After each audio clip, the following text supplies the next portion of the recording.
భారతీయ జనతా పార్టీకి షాక్ అని ఒకటి ఎందుకు పెట్టాల్సి వచ్చిందంటే, బీజేపీకి సంబంధించినటువంటి ఆళ్లగడ్డ ఇన్ఛార్జ్ కిషోర్ వచ్చి ఇప్పుడు వైసీపీలో చేరడం. నేను నిన్నే ప్రస్తావించా, వెళ్ళిపోతున్నారు అన్నటువంటి బీజేపీకి సంబంధించి ఏంటి పరిస్థితి అన్నటువంటి. ఇక్కడ వాస్తవంగా ఆళ్లగడ్డలో భూమా కుటుంబం, భూమా అఖిలప్రియ వాళ్ళది.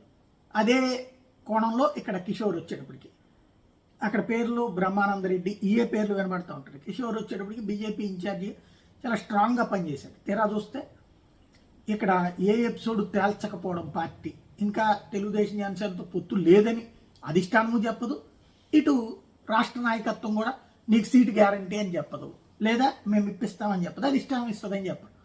కాబట్టి ఇక అట్లాగే కూర్చుంటే ఎలక్షన్ దగ్గరకు వచ్చిన తర్వాత అప్పుడు ఇచ్చిన ఉపయోగం ఏంటి? అందుకని వైసీపీకి వెళ్ళారు. ఇప్పుడు ఆళ్లగడ్డ అభ్యర్థి ఆయన అవుతారు అనుకుంటే, ఎందుకంటే స్వయంగా జగన్ తనకి శాలువా గప్పి తీసుకున్నారు.